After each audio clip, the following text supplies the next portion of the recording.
Hello everybody, the Quizy Sphere. Today I'm going to show you how to solve the gear shift.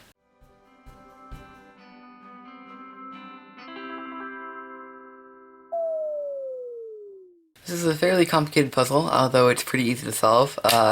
So let's get it scrambled up. If you don't know how to scramble it, obviously you just pull the parts apart from each other. That's the main point of this puzzle. You can just do this a couple times, probably like 5 times is good enough. In between, I sometimes like to do something like this and just turn the whole thing together and just keep going around. There we go. It's like scrambled enough. And so this method is actually the method that RedKB showed on his channel, so I'm not taking any credit for this method. I'm just showing you it probably a little bit faster than he did. So what we're going to do first is try and get one side. So let's try with the white side. So you see none of these pieces can actually move. Like this piece couldn't go over here. This piece is always locked in place right here. And the only thing that this piece can do is turn around in place. And by turning around, it moves the pieces around it. So what we're going to do to get this white side is we're going to pull these apart. And then we're going to focus on these two pieces first.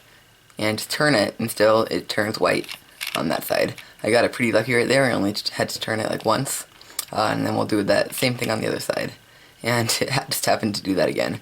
But sometimes you'll be turning it for like quite a while before it even lines up, and sometimes it'll look like it's lining up, but it's actually not. But eventually it'll line up.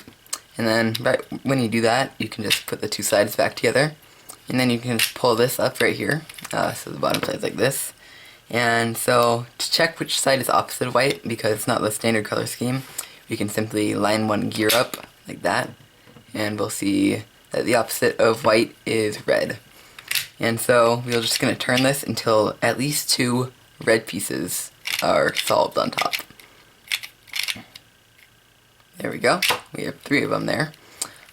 Sometimes you will have it completely solved by this point. Sometimes you will have one big corner that needs to be rotated. Sometimes you'll need one little corner that needs to be rotated. And sometimes you'll have one big and one little one. But if you have at least one big one, you can just start with this. So what we're going to do is see how far this piece has to go, how much it needs to rotate until it lines up completely, like that. So for each gear that needs to be rotated, you're going to be doing basically the same thing.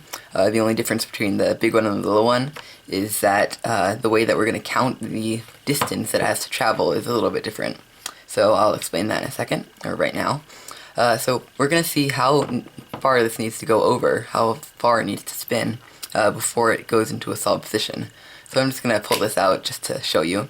So you see this tooth of the gear is sticking into that part, and this would be moving over 1, this would be moving over 2, and so you see now this piece is solved. Obviously that's not what we're going to do because it messes up all these pieces, but so that's the number that we need, 2. But what we're going to do is, because it's a big gear, and the big gear has twice as many teeth as the little gear, is we're going to divide that number by 2. So 2 divided by 2 is 1. If you had 4 teeth that it needed to move, then you would move it, then your number would be 2, actually. And on a little gear, you don't have to do anything with your number, just keep it as it is. So once we have how far it needs to be rotated, for this one it would be 1, because it's 2 teeth away and it's a big gear.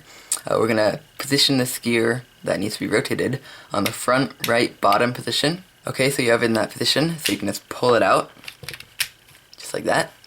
And now, we're going to rotate this piece in the direction that it needs to be rotated. So this needs to be rotated clockwise because that's what it needs to go to get in this correct position. And we're going to rotate it until this piece up here, the top upper right piece, moves once. And we're doing it once because that's the number that we had to remember. If your number was 2, then we wait till this piece moves twice. So I'll show you in another example soon. But I'll just show you this. And so there we go. It moved twice. Then we can put the front back in and open up the right. And we watch until this moves once again. There we go. Do that. And then we bring up the top, and instead of spinning this piece, we're going to spin this piece and spin it around once. And it's solved. So I'll show you one more example with pieces that need to be rotated. Okay, so here's another example. We have one little piece. And if we pull this out, you see it needs to go 1, 2 teeth over. if you were to line that up with that, for it to get in the right position. So 2 teeth and counterclockwise. So what we're going to do is pull out the front and then turn this counterclockwise until this piece right here moves around twice, because 2 is the number that we need to remember, and we don't need to divide it because it's a little piece.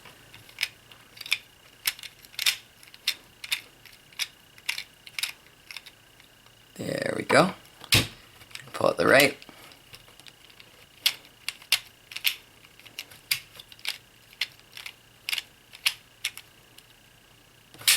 There we go. Pull out the top. And again, do it counterclockwise twice. And it is solved. So I hope this tutorial helped you. I hope it was a little bit quicker than Red KB's tutorial. So if you like this video, you can leave a like and a suggestion for a future video like this in the comments below. And I'll be sure to read it. And you can subscribe to be notified when a future video like this comes out. And if you have any other questions or comments about this method, or you didn't understand anything, you can leave it in the comment below. And we'll see you guys next time. Bye!